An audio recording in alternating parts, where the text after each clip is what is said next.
the air inlets on top of the supercharger. They call that the injector hat. Make that as big as you want.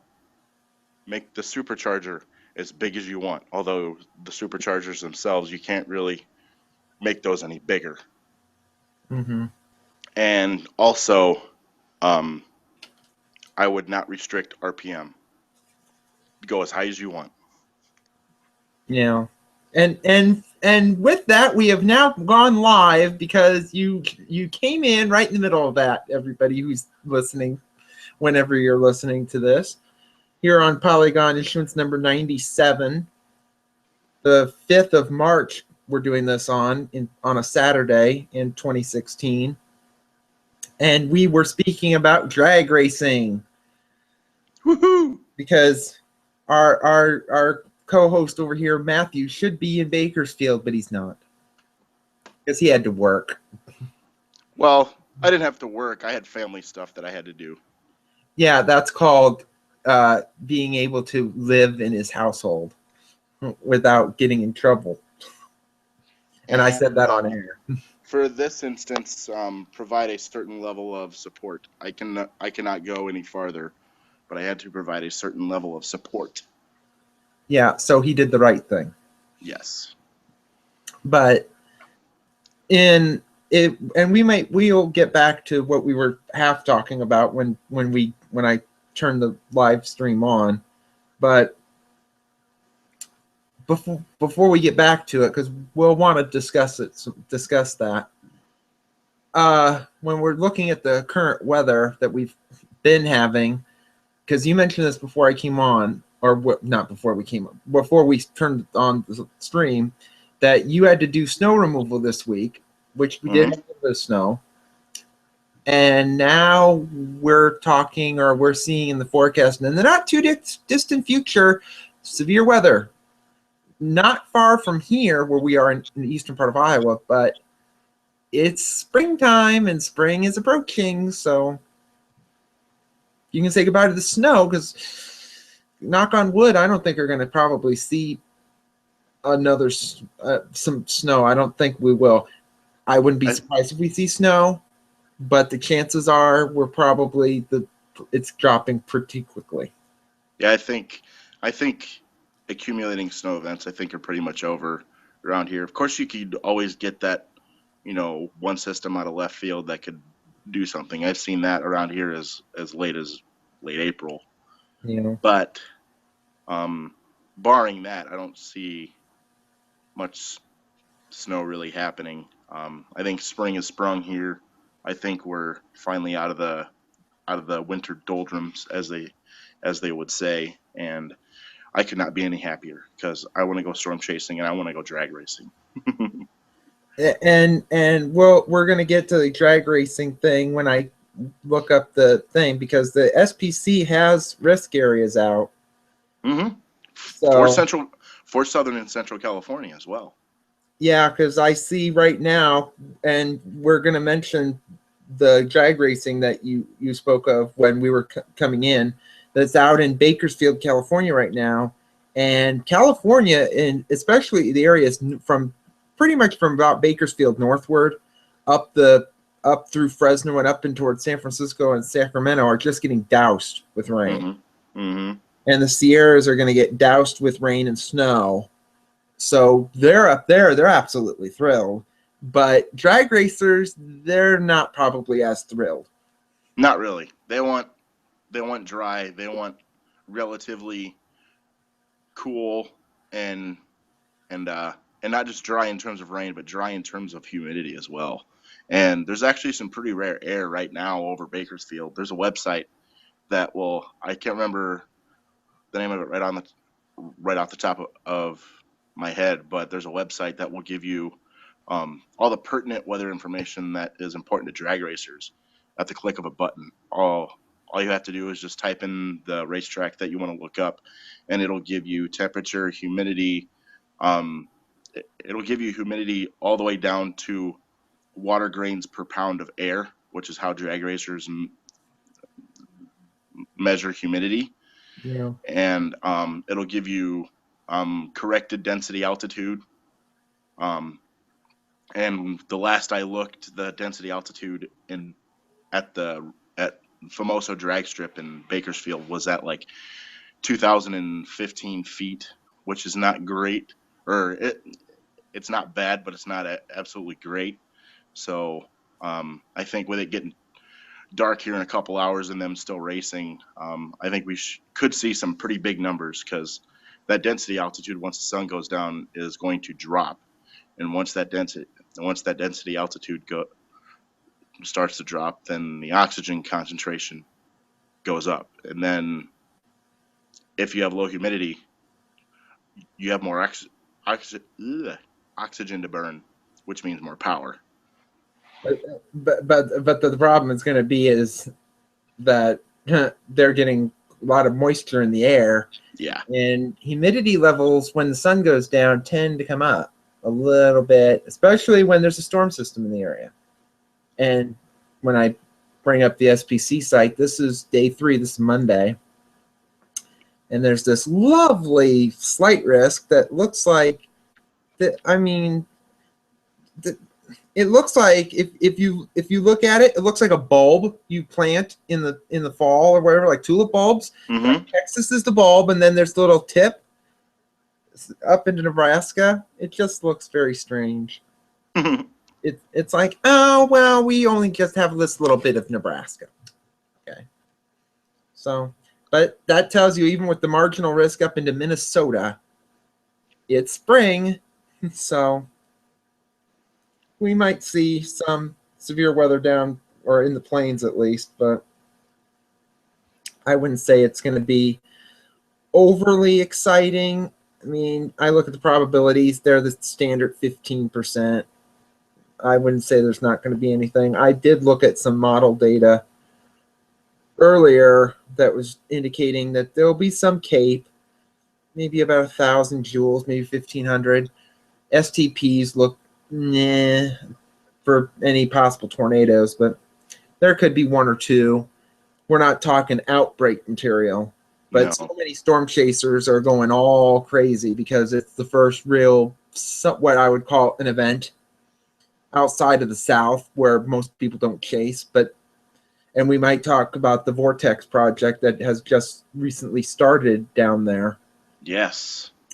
But a lot of the chasers are probably going to use this as like a test run, make sure everything, because a lot of chasers get like new gear in the winter. Mm-hmm. And typically the first chase, you're not going to see major wedge tornado unless you're extremely lucky or severe weather season starts real late. Well, I'd say the beginning of March is not late. So this is going to be a test run for a lot of storm chasers in the plains that are going to go out. Now, a lot of people, the chasers in Oklahoma, they've been out. There's been severe weather in Oklahoma.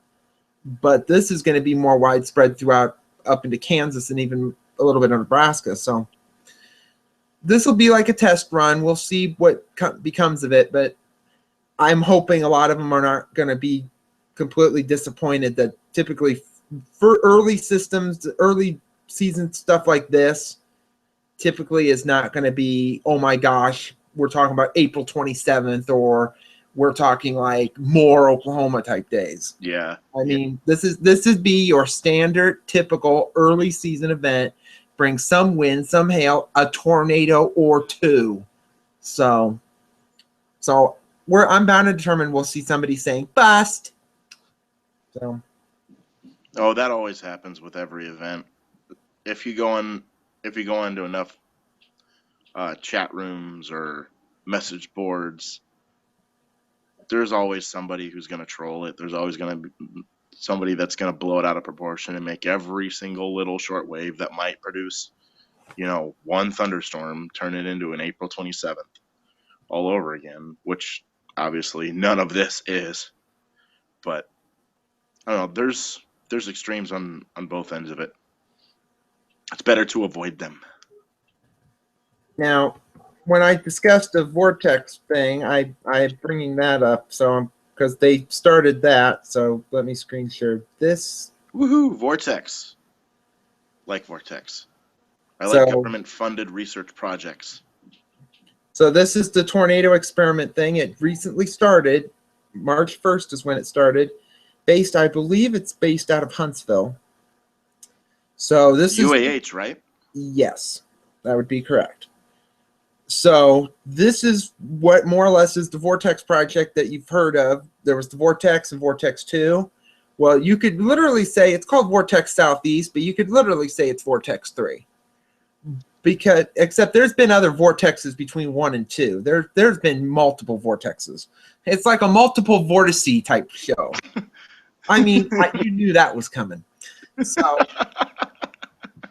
they've been having that was great. Very well played. Yeah, it's been vortices everywhere. They should just call it vortices or something. But they're aiming at the southeast because there's been more killer tornadoes there in regards to the plains, and they're going to do a lot of research as to why if what they have found out in the plains can work in the southeast. And from what I've always have been heard that, and I know we've mentioned this person before, Dr. Tim Coleman, who's at UAH. He also works at WBRC in Birmingham as their severe weather analysis guy. He said and has said that storms in the southeast are different because in hindsight, they're more rain wrapped. Now on April 27th, 2011, most of those tornadoes, quite a few of them were visible. I mean, all you have to do is just look at 3340's coverage of the event. And what do you see? You see tornadoes on screen, multiple tornadoes on screen. Even the ones that they didn't show and were shown on like YouTube videos of people that took video of it, you could see the tornado. So, but they're going to try and do some research. So I think they might be lucky enough that typically El Nino springs as El Nino weakens.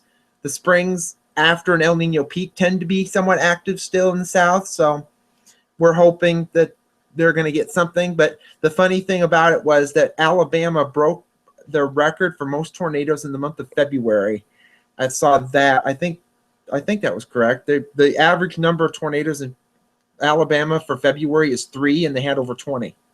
Kind of blew that one out of the water. So yeah, March 1st comes and yep, no more tornadoes. Sorry, Vortex people. Your vortices have been sent back to Oklahoma. So, but well, that makes me wonder. I know the PI for Vortex Southeast is Eric Rasmussen. Yes. Is Dr. Tim the I don't know his official title, but I think I read somewhere that he is the like UAH liaison for Vortex Southeast. Is that? I would have to look because I don't remember. Speak of the devil. Speak of this. Mike Wilhelm spelled wrong. I might have to mention that. Mike Wilhelm's been on the show before. But I mean, I'd have to look because the thing is, because now we'll go through this because we might as well go through this while we're at it. Because, oh, look, here's all the vortexes. Yeah, there was Vortex 99. There was sub-vortex, evidently. So this is actually the 5th vortex project. So this is all the planning things. So this is what they're going to be doing. Their first campaigns will be this month and next. And then they're going to do the thing. They're going to do the initial results. Hopefully they have some. Unfortunately, if they have results, that means there's been tornadoes. And then if they have to, they may have another campaign next year, which if they do next year, they might be really taking a risk of trying to get any tornadoes. But, I mean, you look at these from April 27th to 28th. Look at all these storms in Alabama, Mississippi, Tennessee, Georgia. I mean, they have to do something there. So to find out if stuff's different, but I think at first glance, giving my limited knowledge, I would say that they're not so much different in that they're not a different type of thunderstorm that's producing these tornadoes. What I think is going on is that combination of friction and geology and terrain and the proximity to the Gulf of Mexico that the Southeast is. Because mind you, if the Gulf of Mexico wasn't where it is right now, none of us would have severe weather the way we have it now. We would not be the tornado capital of the world.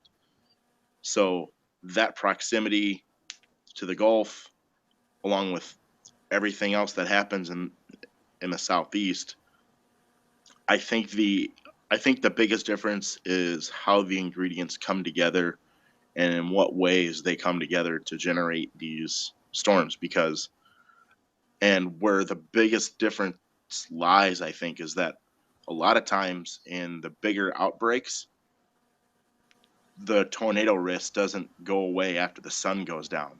Most of the Southeast's tornadoes are after dark. They're 2, 3, 4 2, 3, 4 a.m. storms. Yeah. So I think that has a lot to do with the differences. And I really hope that they get something to really show that, because I think that needs to be brought out in some sort of, broad sweeping paper by something who has a pretty long range in academia, like a Chuck Doswell or somebody like that. I'm not saying him, just him, but somebody with his kind of reach, somebody who anybody in the weather community, they say, oh, a paper by Chuck Doswell. Okay, I better read that. That kind of thing, that kind of person. So I really hope that they have a lot of success, because I think what they're going after, there's something real to it. And I think the more knowledge they have of what goes on down there in that location will inevitably save lives, which is what we're all trying to do anyways. We're all trying to help people and keep them safe and informed. So hats off to everybody down in Vortex Southeast. Keep it up. Keep working. Yeah, the sad thing is we want them to get results, but for them to get results, there has to be tornadoes. So that's kind of like, it's not unlike in the plains where there's a better chance that there could be a tornado and it hits nothing, comparatively speaking to the Southeast, where a tornado touches down and it's going to hit something. Yeah, that's the part that's rough. That's what makes it really bad. That's the part that's rough is when a tornado touches down in the Southeast. It's probably going to hit something. Not that the population density is much higher, but there's it's higher than it is in the plains. I don't know. But because I know some pretty isolated area. I could take you down some roads in Northwest Alabama that at first glance you wouldn't think anybody's been down those roads in 100 years. Yes, there's some middle of nowhere places down on the Tom Bigby River. There's some middle of nowhere places down there. But then, surprisingly enough, there is people who live there, but then you never know that they live there until a tornado hits it. Exactly. That's what I was trying to work my way towards. There's people that, the only way you find out that they live there was because they get hit by a tornado and they show up at the hospital with the news crew there, and they're badly injured, or something has gone on with them and they're not okay. And that I don't know. I just think that there's enough difference where this kind of research is really warranted. Yeah. So then, when we speak of this project, because now we're going to go off of it to an article that came out yesterday, which I'm going to bring up. This was I just happen to have this up here. It's on U.S. News, and right here, so I'm going to bring it up. I didn't read this. I'm sorry. I've been doing my drag racing thing all weekend, so yes, but that's fine. It has the meteorologist has created a longer range tornado risk forecast predicting likely activity 2 to 3 weeks in advance. This came out yesterday. I just happened to bring this up here from U.S. News. So, according to this is from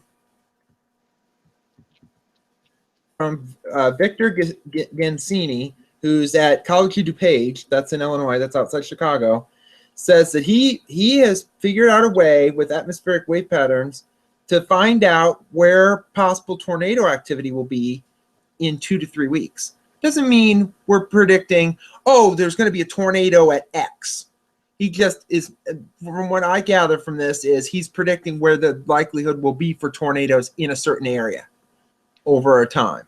And I'll be honest with you, when you first said an article came out about longer range tornado forecast, I thought, oh no, some blow dried boob has said that they can figure out how to say there's going to be a tornado in Cedar Rapids, Iowa on November 10th, 2016, and it's going to be rated EF2, and it's going to hit the U.S. Cellular Center at 7:08 p.m. That kind of thing.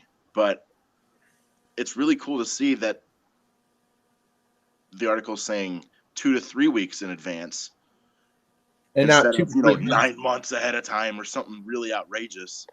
And, yeah, but I actually think that if they can try and say, kind of warrant, okay, this area could get something, let's start watching to make sure what the models are indicating, and then we can kind of figure it out. That's almost like it's like a clue. Watch this area, something like that, instead of like guessing. It's like, okay, here comes a storm, but this is in an area that they said is not going to be increased, so they may not watch it as much, but they continue to. So, but for example, this was yesterday, so they say there could be, in the next 2 to 3 weeks, tornadoes where you'd expect them: Louisiana, Texas, Oklahoma, the South, and the Southern Midwest. Which, surprise, surprise, there's severe weather predicted next week. So it's not like you could be some, I could have done that, but you're predicting it because he says that Gensini, I'm hoping I'm saying that right. If I'm not, well, too bad, says that there could be higher than normal. He's not saying there will be tornadoes, because there's going to be tornadoes. I mean, we're not talking like between now and Sunday, from Sunday through March 19th, which we're talking 2 weeks, from the next 2 weeks, that there's not going to be any, there's never any tornadoes in that 2 week time. You'd have to be completely, utterly not knowing what you're doing if you don't realize that there is tornadoes possible any day of the year. He's just mentioning that there could be more than normal, because it says in this article, typically at this time of the year, there's 14 to 15 tornadoes a week, and forecasters predict that there could be 22 or more. I'm not thinking that's like a big deal. And they're not specifying strength. They're just specifying quantity, not what I would consider, and I'll use this as a term, quality. Quality meaning the tornado strength. It's all about the quantity, not the quality. That just sounds a little odd for a weather thing, but I'm using it because it sounds good to me. But I think that lends itself to a little bit of credit because you know, as you called it, quality, that's not something that can be, you know, we're nowhere close to forecasting tornado strength. Nowhere even close. You couldn't tell me if there was a tornado on the ground right now, 500 feet from your house. You couldn't tell me just by looking at it how strong it's going to be. We've gotten into this before where people could look at a tornado and say what it is. They do that in general guidelines all the time. You see enough tornadoes, there's some general guidelines, you know. Yeah, you can get guidelines of what, if you can see it doing damage and the damage it's doing, you can pretty much get a good estimate of what it is.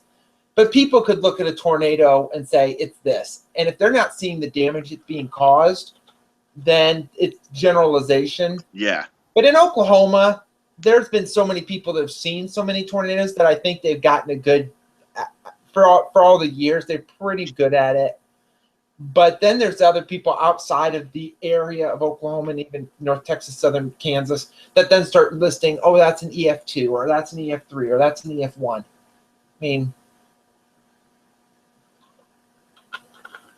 and I had to have a drink.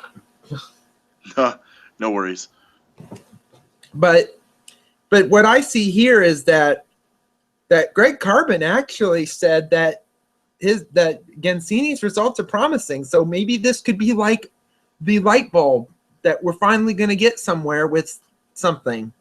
mean, It could be. I think this is one more. The way it sounds, this is just my initial reaction, but the way it sounds like it could be like another piece of the puzzle to add to the global models.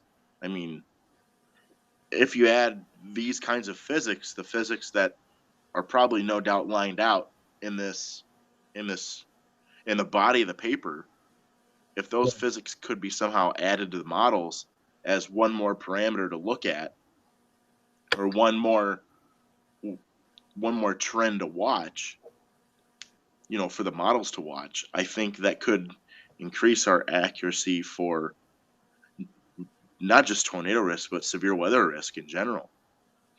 yeah, and I mentioned what Gensini's study is based on, global wind oscillation, which is something that I'm sure a lot of people are like, what's that? And of course, it's pretty much because there's all these oscillations. There's so many of them.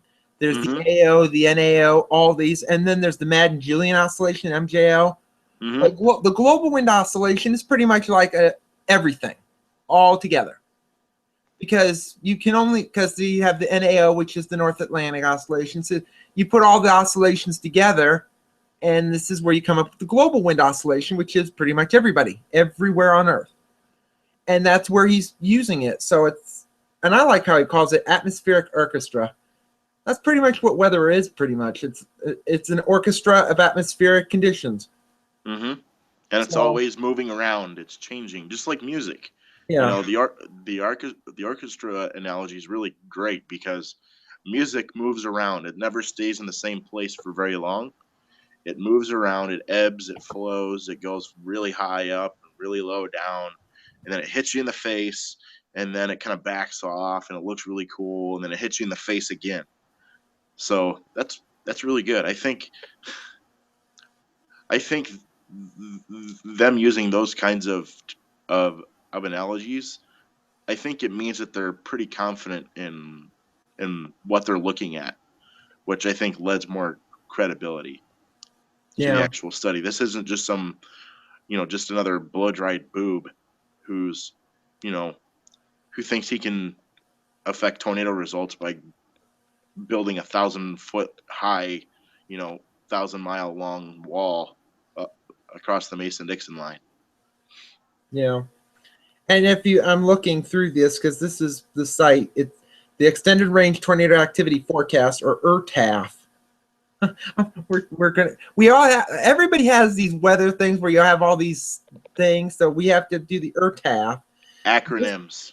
Acronyms. It's not just a National Weather Service thing. You've never been in the military. Yeah. Everything is an acronym in the military. That's because I couldn't be in the military. Anyway, so I mean, because this you go, oh my goodness, look at all these tornadoes. You got to remember, this is the climatology. So this is what in the last 30 years where there's been tornadoes. It shows where there's been tornadoes the last 30 years, except for last year because they didn't include it. But you can see that's what it shows, and then this would be for next week, by the way, because this was done last week, and then this was the week after. This would include the March 13th, 1990 event. You can still see. So will we see more tornadoes than what's here? They say there could be. However, the fact is that on March 13th, 1990, which is in this week, there was an outbreak. That kind of makes the numbers up a little bit, especially when you have 2 EF5s right here.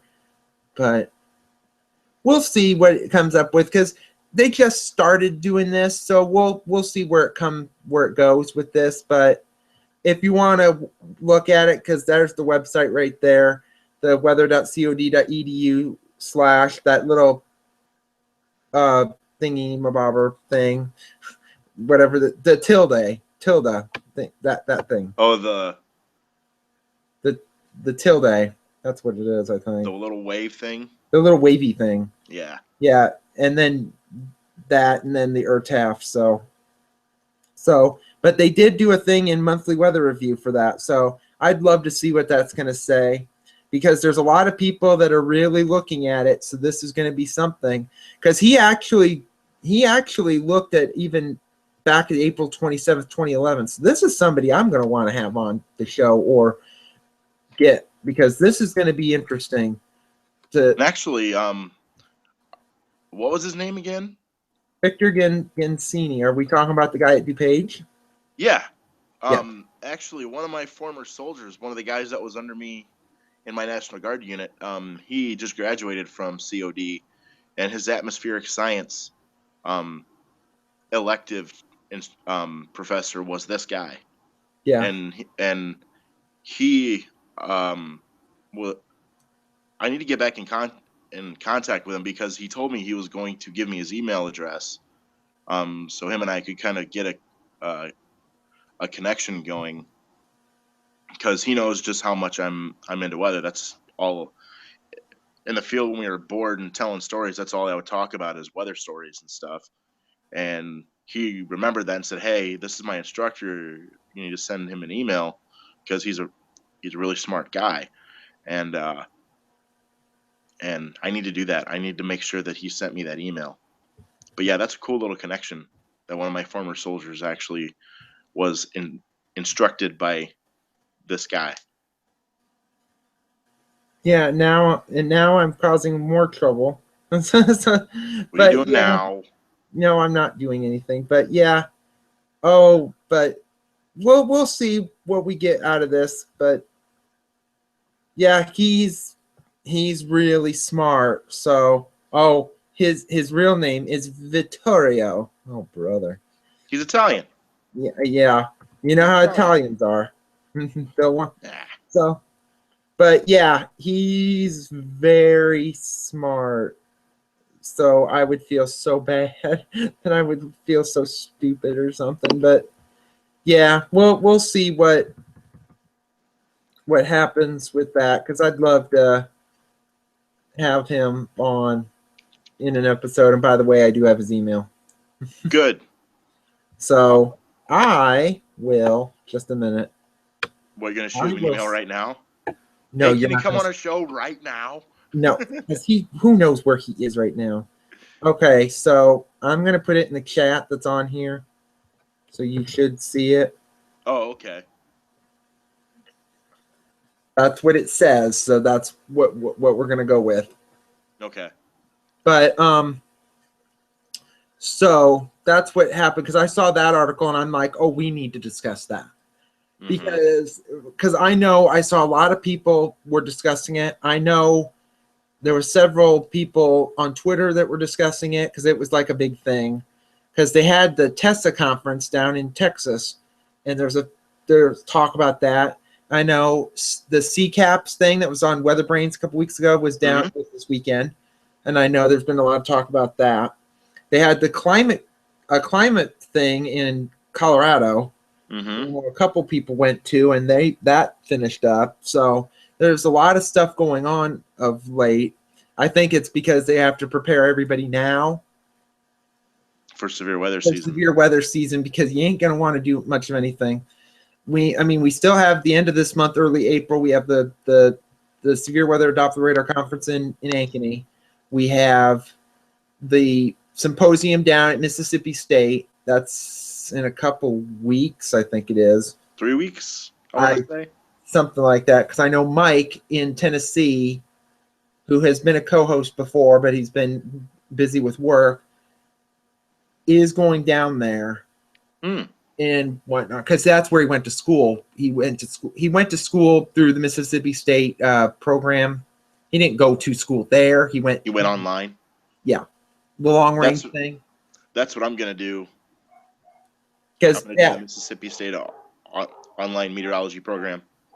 Well, what we need to do, and I've been trying to get this with Henry when he's been on, is we need to go through, like, have a little college thing where you go to schools, and since you're looking at the possibility of going into it, we should be doing that over the next couple of months or so, because Mississippi State's not the only one, because there is a certificate at Penn State too.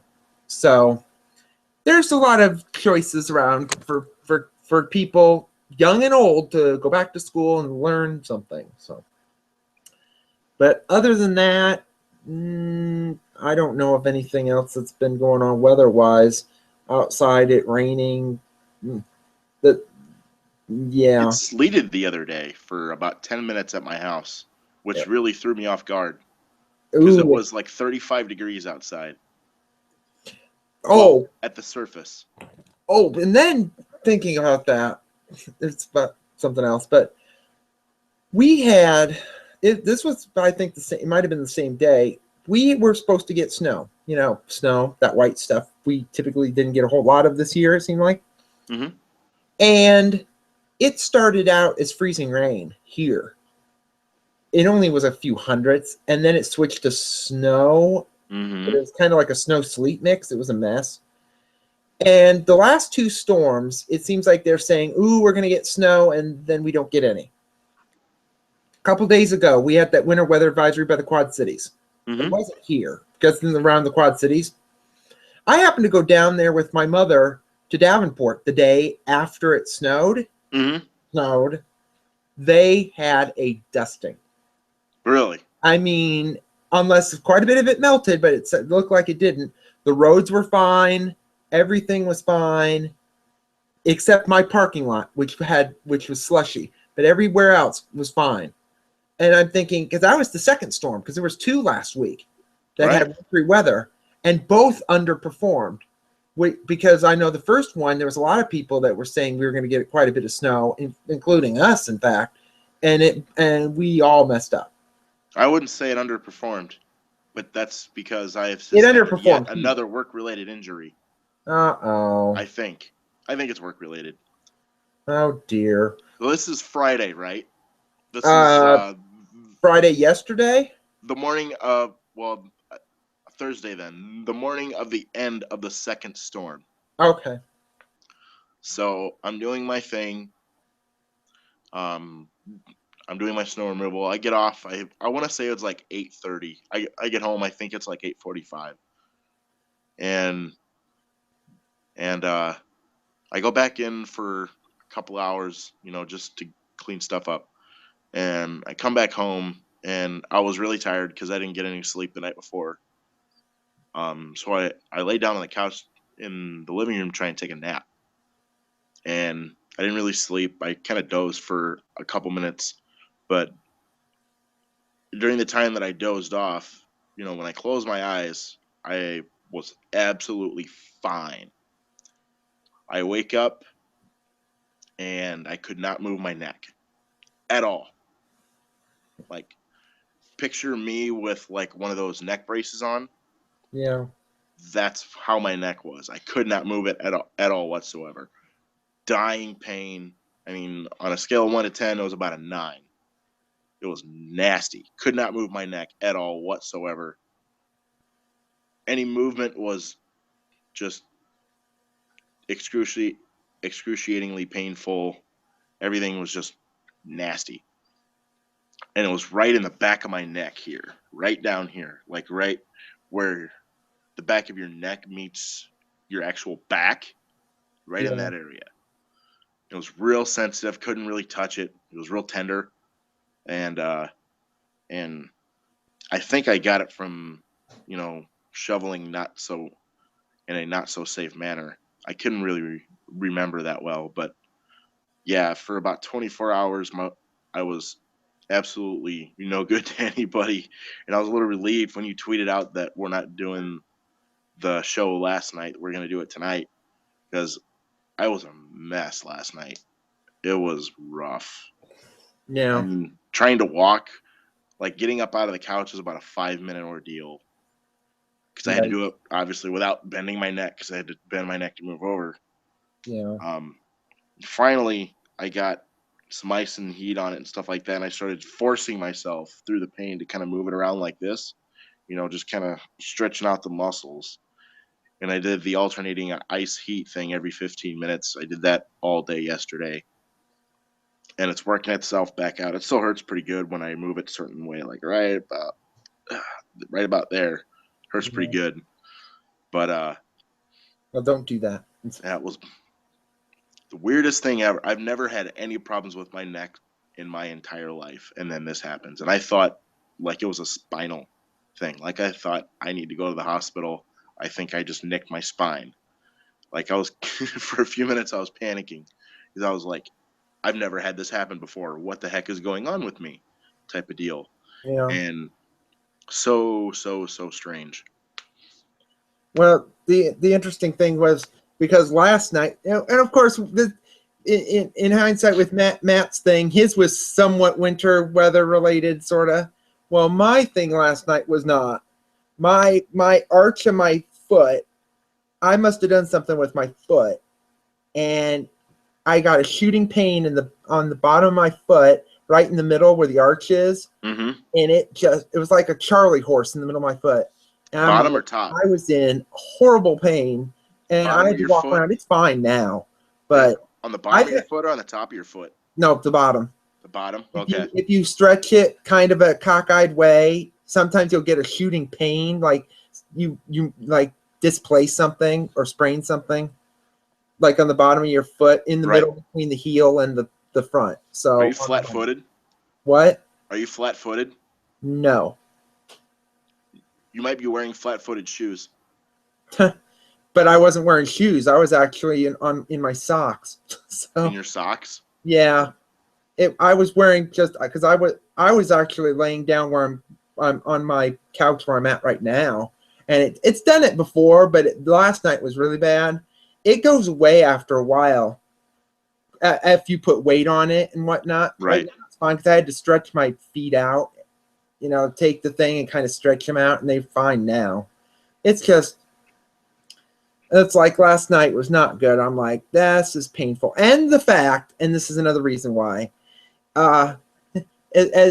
And some people would know this, but I know Matt doesn't. I lived in Springville for 6 years, and their girls were playing their state tournament championship game last night, and they won by 1 point.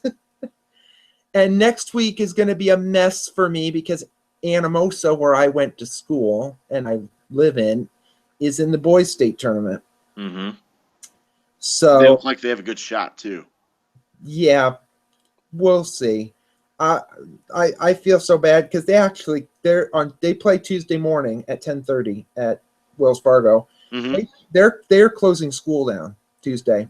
There's no school here at all Tuesday. Wow. They're like, oh, you getting all go to Des Moines.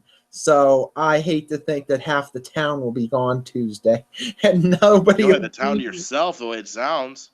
Yeah, when they came back from their sub-state, they had a parade, and it was like at 10 o'clock at night, honking horns, fire trucks. I wasn't there. I didn't know this had happened until my mother told me the next day what was going on. But thinking, really? I mean, I didn't see this when they won when they won their first playoff football game, for Christ's sake. They were playing it at home, so they didn't have to go all the way from Cedar Rapids. But anyway, That has nothing to do with the weather. But I mean, I know a lot of people have mentioned this because I mentioned this in earlier episodes when Anamosa was in my high school alma mater, was in the playoffs in football, and they made it all the way to what was the quarterfinals when they lost to Mount Vernon. Those people at Mount Vernon, I don't like them. So anyway, so there's that next week, and then, okay, we have to talk about last week again. Winter weather, blah, blah, blah, so-and-so. Mm-hmm. This is like a thing in Iowa. This is a thing in Iowa. Girls' state basketball. Girls' state basketball and bad weather. What happened last week? Last week you could consider was tame compared to some years when there's been major snowstorms or major. One year I think we had severe weather, not tornadoes, but we had severe thunderstorms and whatnot. Mm-hmm. But I don't know what it is about girls' state basketball because they mention this every year: girls' state basketball and bad weather. I'm thinking, well, maybe they should move girls' state basketball to like June or something. But then there'd be tornadoes, and I don't think you'd want to do that. Or move it to a state like, I don't know, Vermont. California. They want the rain and precipitation. No, because they have earthquakes, and earthquakes suck. But I don't like earthquakes. but then this goes back to a thing, and I think I've discussed this before on the show, that during girls' state basketball, this occurred during girls' state basketball. I mean, there was a major snowstorm in 1959 during girls' state basketball. Blizzard, bad. That was the snowstorm too, where people got stranded at Vets Auditorium, where they used to play basketball games before Wells Fargo was built. Oh yeah, that's the same year, 1959. It was during. I think it was during that time. My real grandmother was killed in that blizzard. Really? In a traffic accident outside of Waterloo. Yikes. And my mother was only 7 at the time that her mother died. Wow. So she always, because it happened during girls' state basketball and it was during a blizzard. That's interesting. So then there's like a weather connection to my family somehow. But I mean, that was during girls' state basketball. So anytime girls' state basketball, weather, it's always like some nasty thing. And I think it all goes back to that blizzard in 59, where people were stranded at I kept saying Wells Fargo, Vets Auditorium. And they had to sleep in the stands. Fans did. In the stands at Vets that year. Wow. And somebody had to come. I remember who was this. There's an article about this where a DJ came to Vets and they started playing records. Well, in 1959, what was the thing in 1959? Elvis and like Buddy Holly and all that stuff. So of course you got the old people are like, cut that record off, all that young. You know, so that was going just on. Like they old people are today with my music. They were pretty much doing a dance at Vets after the basketball game, supposedly. I think making the best of a bad situation. That sounds like a pretty good plan to me. Yeah. So, and now we're going back out into the dark. But that's what I always connect girls' state basketball with blizzards and my real grandmother dying in a blizzard in a traffic accident. So, but yeah, there's a lot of. It seems like every time, and then when you talk about boys' state basketball, which is this coming week, nothing seemingly happens. You don't hear about blizzards and snowstorms and tornado outbreaks and whatnot during boys' state. That's very true. That is it's only seemingly during girls' state, and it's never during wrestling either, which is typically 2 weeks before girls' state basketball. And the dogs are barking. I apologize. He sees a squirrel. Wow, I didn't realize how loud he was. Excuse me for a second. Sure. Dozer. He's so excited about a squirrel.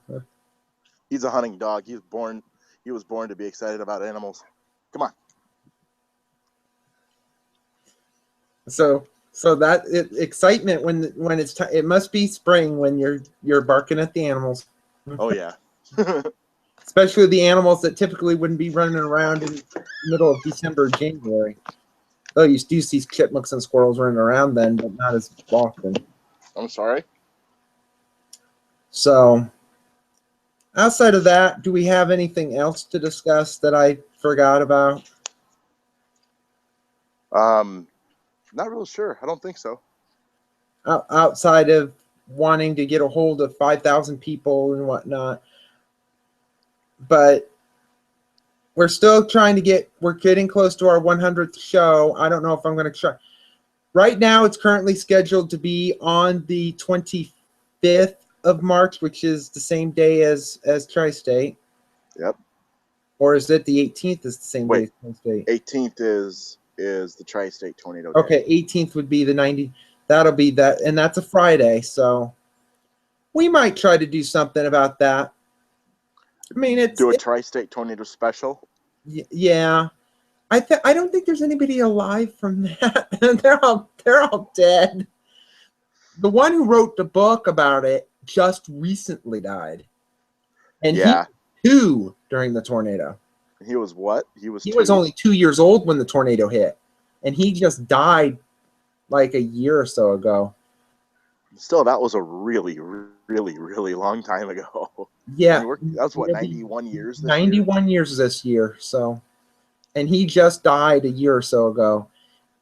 But he wrote a book about it, which I do have here. So we I may, might need to come by your house and borrow that. well, we'll see. But anyway, so I just want to read that. I've always tried to find it, and I never could find it. well, let me go start talking and whatnot. I'll go look for it because it's in my bedroom. What was that? Wow. Dead airspace, folks. That's not fun. And we hear him echoing in the background. But yeah, well, he's gone. I'm going to fill you in on what's going on with my other adventures outside of weather.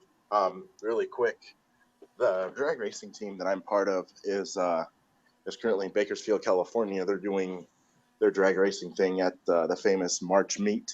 It is in its 61st iteration this year, and they qualified. They made the field at 5.91 seconds at 248 miles per hour. So good job for Team Crop Duster. That's the name of our funny car. That's the class that we race in.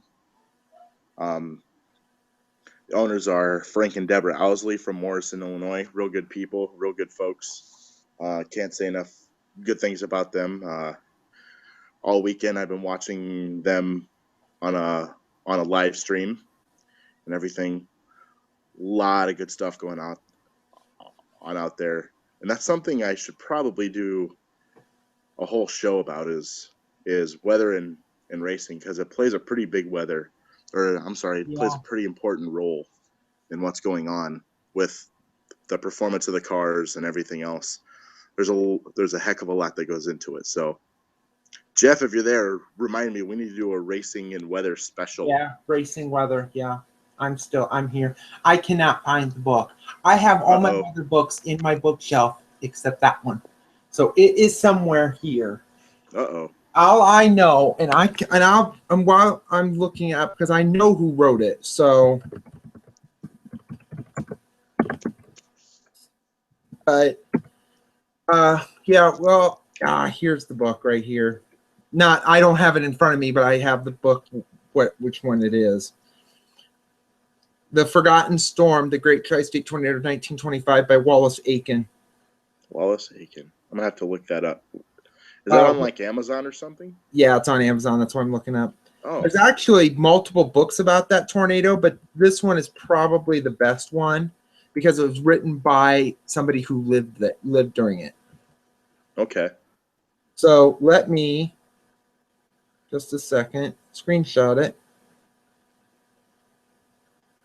Right there. This book I have. Cool.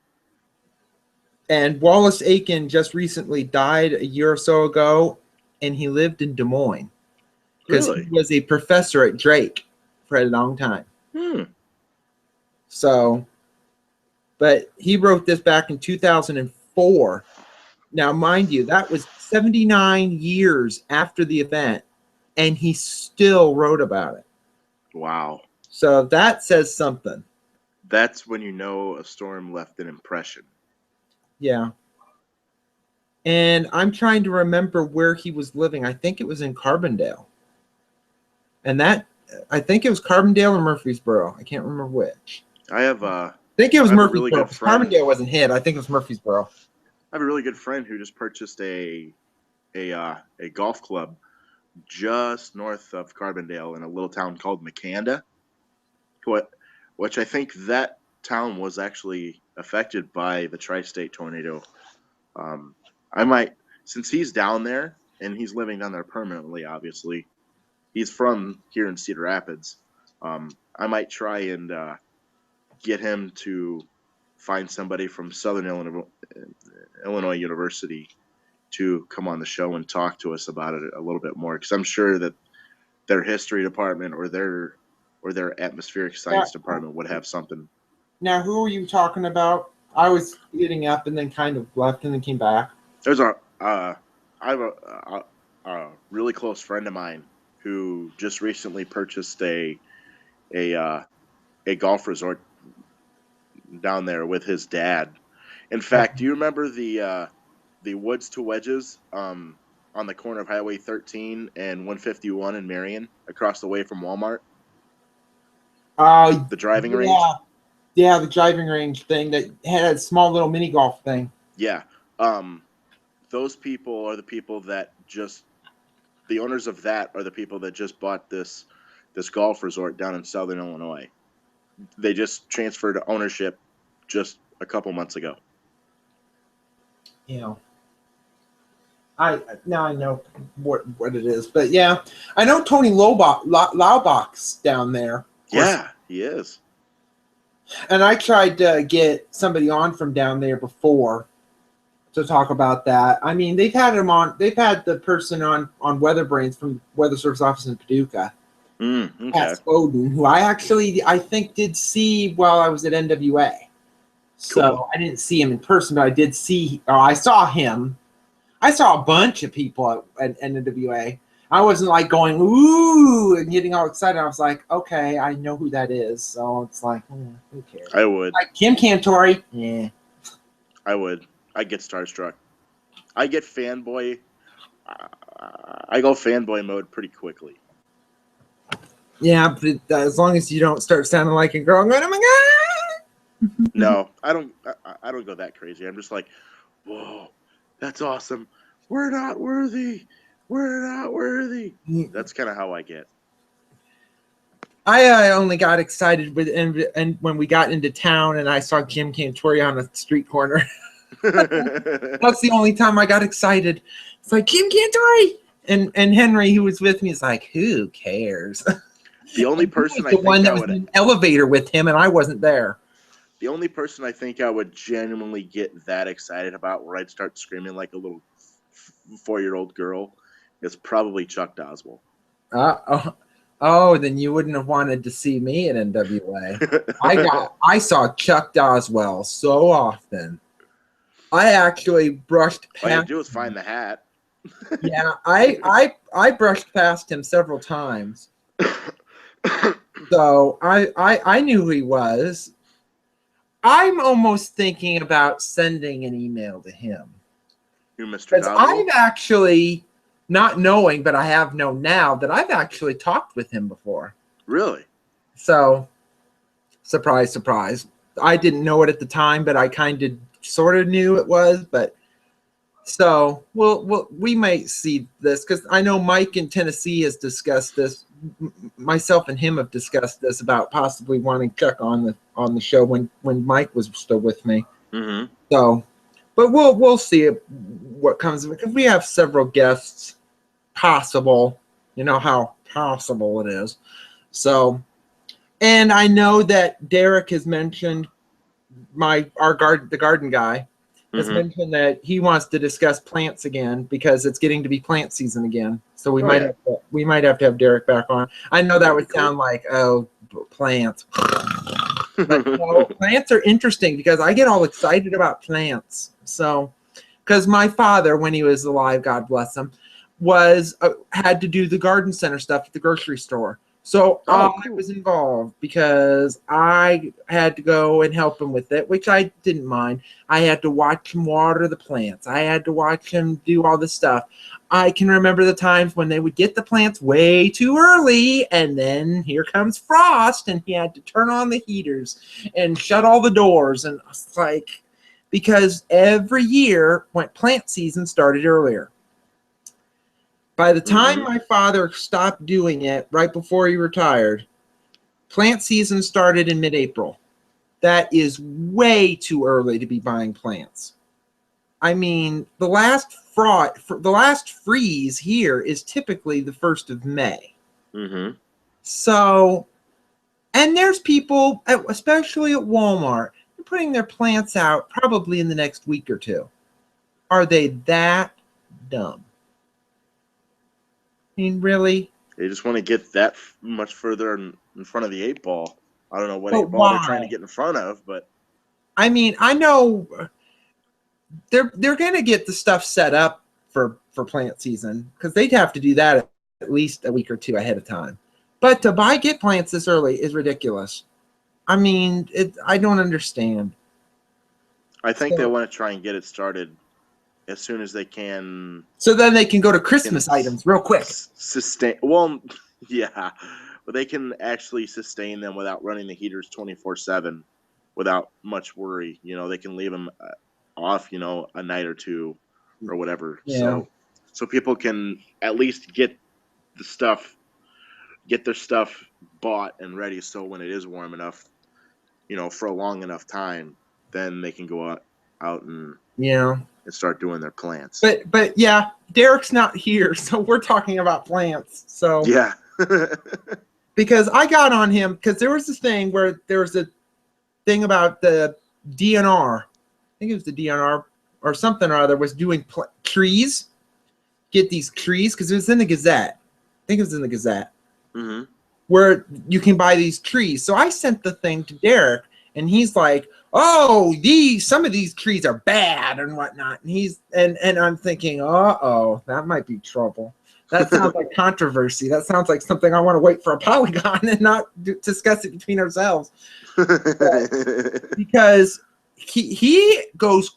I showed him a picture because it's on Google Street View. You can see anybody's house. I showed him the front of my parents' house, which is now my mom's house since my dad's passed away. And he's like, "Oh, that tree is going to split and oh, danger and whatnot." And he started going off about everything. I'm thinking, oh, good grief. We need to do this. I'm not going to show my mom's house on the air, but right. But still, I'm thinking, well, we need to and we've discussed it before, so we'll probably have Derek on. I'll try to lure him back in because he has said he wouldn't mind being on, and he has a lot of other stuff that he's being involved in because good grief, the man's busy. he's a busy beaver. I'd probably just insulted him by saying that, but anyway. So outside of that, our 100th episode, not sure what we're going to do with that. I don't know. And then I'm going to try and get something together to do a 5-year anniversary of April 27th. Yeah. Because I think I might start doing some work on that soon because I want to do something real cool for that. Because I want to do something real cool for that. Well, I wanted to do something real cool for Palm Sunday last year, and that didn't turn out great. So, because I actually got all excitable for about the Palm Sunday show that I had with Tom Coombs when Tom was on the first time, in South Bend, and I got all this stuff together, and I was like, ooh, and then it wouldn't work.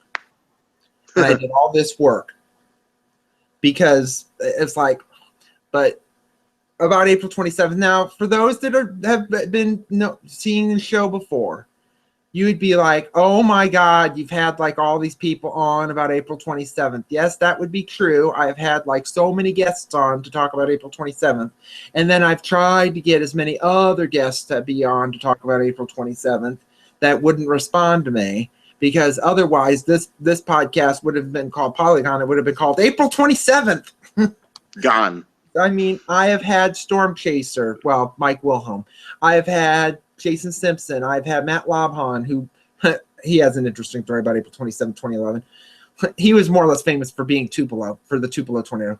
And Span, JP Dice at Channel 6 and whatnot. But outside of that, it makes it look like, well, April 27th only occurred in Alabama. Well, no, it occurred in Tennessee. And I can count Mike Cox in Tennessee because there was tornadoes that day too. So he's been on the show and he's been a co-host. But it's not just that. It's not just that. This is the definitive outbreak. That's the benchmark for all the other outbreaks for our, I guess you could say, our generation. Yeah. I mean, this is our April 3rd and 4th, 1974. This is this is this. I hate to say it like this, but this is the stuff of legend. This is that's going to be a day that's going to be talked about for the next 150 years. It Oh, needs to be yeah. talked about. It needs to be talked about with as many people as possible, I think, because everybody has a different story. Everybody has a unique story. Like me, I watched everything that happened from Egypt, from literally BFE.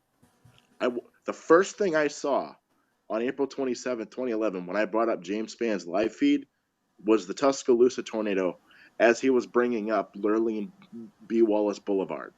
The first words out of his mouth when I pulled up the live stream was him saying, excuse me, Lurleen B. Wallace Boulevard. Yeah. And that's just one of 100 million stories that people have about that day. It needs to be talked about in detail. It needs to be brought to the forefront. It needs to be examined and analyzed and looked at. And exactly, it needs to be looked at from every point of view that we can, because the clearer picture that we get about this astronomical event, and there won't be another one like this for another 30 years probably. 30, Who 40. knows? I mean, who knows? It could happen next month. The clock's already ticking Yeah, I'm for the I'm next one. starting to want. There's talk about other stuff, but I don't think I want to turn this into a 6-hour long podcast. Right. No. I just think it's important that this be talked about, because when the next one comes, we're more prepared. We're that much more Yeah. prepared, which is only going to help us.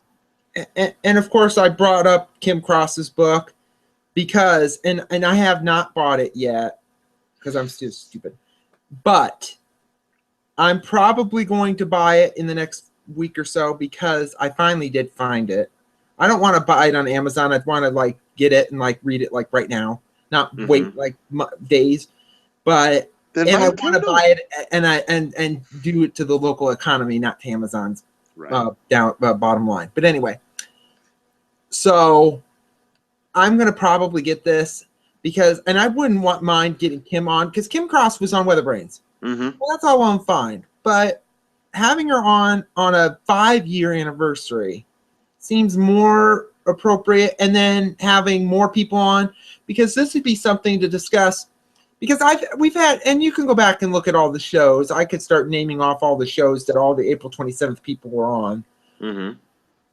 But when you look at it 5 years on, it's slightly different than when you look at it 3, 4, 2.5, 3, whatever. Because now you've learned a lot more and things have gotten better to wonder. And I made a mention of this on several of the April 27th shows that I've done as to if the same thing occurred today, would the outcome be the same? Now, of course, today the answer would be no, because April 27th occurred. If we were to see a repeat, I think the result would have been different even on April 28th, 2011.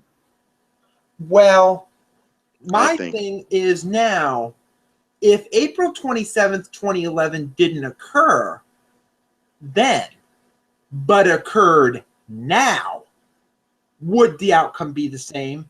And my understanding would be probably. Maybe not as many fatalities, but the outcome would be probably at least over 100 deaths. I don't think 300, but over 100. I think there's some merit to that, because the biggest equalizer to that whole event was the thing that's even today the least talked about. And it's something that needs to be talked about in depth on this show that we do, is the morning round of storms. Yeah. That morning line was not forecast. That was a big black eye for the National Weather Service, not for the people that issued the warnings. Everybody said, and it's true. Warnings were excellent. Yeah, the warnings were great. The short-term stuff was right on point. It was where it needed to be. But 12 hours before that, nobody saw it coming. The WRF didn't see it. None of the models saw it. None of them, nobody at the NWS flat out missed it. I will say one thing before. And it did all that stuff just to get ready for the main event. the hell that was unleashed 6 hours after that. Yeah. I will mention this because that night, because Matt Labhan, of course, is in Tupelo. Mm-hmm. His first day on the job at that station was the April 15th event. Really? Which most people forget about. That was south of his area, though, because the Tupelo market only goes down just to north of Meridian. Mm-hmm. And most of the tornadoes were just skimming along the southern end of his thing, but that was his first day. So April 27th, he's been there at that point just under 2 weeks, and now he's in a major tornado event. Now, it didn't hit his area as bad. It was more or less just in the southern part and to the east. But he mentioned the same thing about the morning storms because he didn't think that they were going to be as nasty as they thought they were going to be. And where he was, they had storms mid-morning. They had a round of storms at like 9 a.m. that then went up into the Tennessee River Valley. They were not tornadic. I think there was a few there was maybe, I think, 1 or 2 tornadoes, but they weren't like, oh my gosh, bad. Right. Although a tornado's bad. And he said, and I can remember this was one of the oddest quotes, and I still remember it. Something about, and I can't remember it word for word, where he and his wife, because his wife is the anchor at the TV station, Emily Leonard, that she saw Matt, if for those that would know who Matt is, he tends to be a bit crazy, nutty. But he acted, according to what he told me, it's on the show, it's on episode, I don't remember what episode he was on. He said he was so serious about what needed to be done and what could happen and what not, that he more or less said that Emily told him that he never acted like that, and it was kind of frightening to a point, something to that effect. And when you think about it, going back to when Span talks about tornadoes, especially when it was going through Tuscaloosa, you could see him, and especially when you're seeing big, huge tornadoes on the ground, he talks differently than most people don't realize. That when his tone changes, something's up, and you need to be aware of that. And they made a mention of this in a lot of these long-standing studies that they've done after the fact, that whatever your tone is, if your tone becomes more serious, people will latch on to that. Especially if you've kept a normal tone. Let's say a normal tone is, here's the forecast, partly sunny, 75. But if your tone changes and sounds serious and it's all business, people will latch on to that and take stuff more seriously than if you say, instead of saying partly sunny, 75, you say, there's a tornado warning, here it is. Instead of saying partly sunny, 75. If your tone doesn't change, they're not going to take it seriously. And most people, I don't think, they don't go tornado warning 75 or tornado warning here, tornado on the ground. They're not going to do that because they'd start to wonder, is this guy a robot?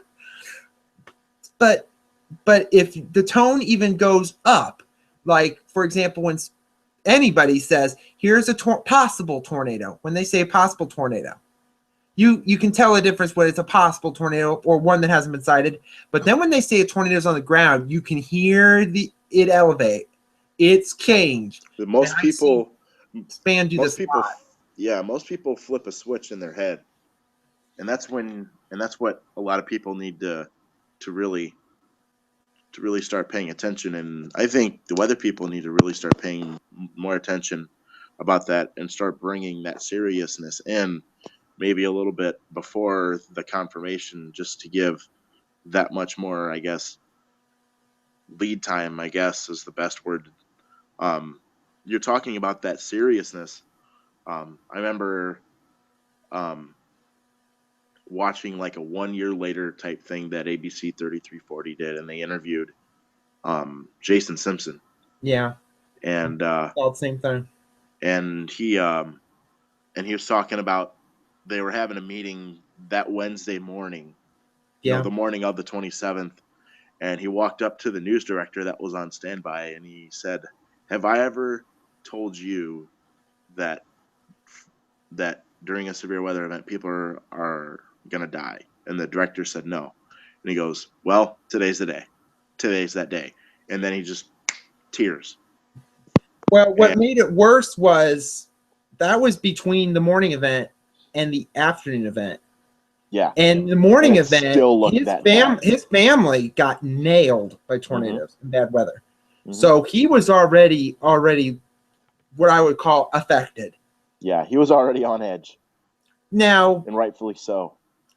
and the thing is, he had every right to be, because and Span mentions in the same thing that if you don't, you'd start to worry about the person, because especially after Jason had found out that his family had damage, but they were okay. But he didn't know for a time, and that was what shook him the most. He didn't know. So, and now we're talking about April 27th again, but we could go on for days about this. Oh, we're not going to turn this into a 60-hour long montage, but yeah, when you talk the tone, I see so many people, because there needs to almost be a study about what tornado coverage was like prior to April 27th. Not in Birmingham. Span would be the same.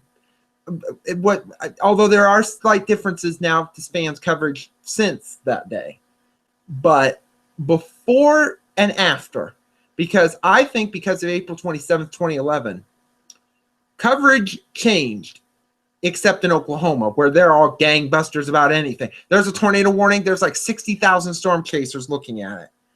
4 helicopters in the air. And helicopters everywhere. You have live coverage. You're like on the ground. You're like phoners everywhere. People are on the phone, and people are going nuts. And it's like, oh, there's like a phone O.J. crowd. Simpson. You have like 60 views of it. It's like O.J. Simpson with weather. Yeah. But we'll try and get something together, which means I better start emailing 50,000 people like now, or we'll never get anywhere. So give me a list of people. I'll shoot some emails. Oh, we'll do that after I get off the air, because that'll be fun. Of course. Anyway, so I want to do some work. I want to put in some work. Oh, good. I need some concrete done. Yeah. Yeah. About that. yeah, you're not going to do that. But anyway, so, but I'm going to, because we were supposed to be doing shout outs. We haven't done those in so long, so I kept doing it. But I'll shout out the article about the tornado prediction thing, the Kim Cross book, a lot of stuff about, because I want to keep up with that in the spring, to see if Gensini's or Gensini or the Victor, the Italian guy. I'll call him the Italian tornado guy. So if Victor Vortici, I'll call him Victor Vortici. That sounds better. I'm gonna get in so much trouble for saying that, Victor Vortices. Anyway, we'll see how he does with that, because I'm gonna want to watch that, and then we're gonna want to keep up with the Vortex Southeast project, Vortice number 5. So. Oh, the grammar. I'm glad they're not doing multiple. I'm glad they're not doing multiple vortexes, because if they were, we'd really have fun. I bet they're all. I'm getting into this, because you can joke about this. There's been multiple vortexes. You know why there's been multiple vortexes? Because they're all going in a wedge shape right to the tornado, and it's only a little stovepipe. So then they get I can go nuts about this. I'm surprised there's nothing on a chaser meme about this. About Jeff Wilcox, weather comedian, everyone. So he's here all week. Be sure to tip your waitress. Anyway, so next week, not sure what we're going to be doing yet. Probably having Derek on if I can lure him. Maybe, maybe not. We'll see. It's going to depend on what happens this week, because if we have a severe weather event, we might be reviewing it. I mean, I don't want to hope, because there's going to be a lot of severe weather in the next couple of days, especially in the south. So, as if they need any more severe weather, except for the multiple vortices people. I'm going to run that to the ground. So anyway, so if there's nothing else, we can close it out for right now. I don't have anything. Oh, my shout out. completely non-weather related, but I need to do it while we're live. Shout out to Team Crop Duster from Morrison, Illinois. They qualified for the race today out in Bakersfield, California. I'm part of the pit crew, although I'm still here because I had to do some family stuff, but I was watching them all weekend, rooting them on. They did good today. They did good all weekend, and I hope they do good the rest of the weekend and bring home the prize. They did a really good job. Now, have they gotten to the eliminations yet? I'm not sure yet because I haven't been able to close off and look because I'm doing this on my phone. Oh, then I haven't been able to close off and look. So we'll end it here because see us next week when we might be discussing more about this because we might be continuing to talk about this again. So yep. If you ever want to watch the drag races live, it's bangshift.com. Yes, watch that. So then if they end up, especially if you see Matt there, if he ever gets to be on the pit crew again. Oh, I will be. I'll be going probably to the rest of the races this season. Yeah, so at least that's how I'm slated right now. We're not sure which race we're going to next. There's a race in about a month or so down in Kentucky, but there's another one down in Oklahoma that we might go to as well. So we're not too sure. We don't really know yet. Haven't really figured that out yet. Which one sounds more appropriate to somebody who's a weather geek, Kentucky or Oklahoma? Now, see, that is my ultimate conundrum in life in terms of pursuit of interests. The worst thing that could happen to me is a tornado at a drag race that I'm attending. Oopsie. Because, well, it's a huge outdoor event with tens of thousands of people attending. There's so not adequate enough shelter for all those people. And B, I'm going to be on like sensory overload already because drag racing is just that way, especially the class that I work in. Yeah. But on top of all that excitement, all of a sudden you have a tornado right next to the track. I don't know what I'd do. My head would probably explode. Oh, he'll be taking pictures. That's what he will be doing. I'll be taking pictures, yes. But if we do get a chance to do a show from a race, I'm going to try and come at you live from the race. Oh, goody! This could get wild. That would be fun because then I could bring on the other crew guys. I could bring on the car chief, Eric Brew, who lives in just outside of he lives in Gilman, Iowa. Okay.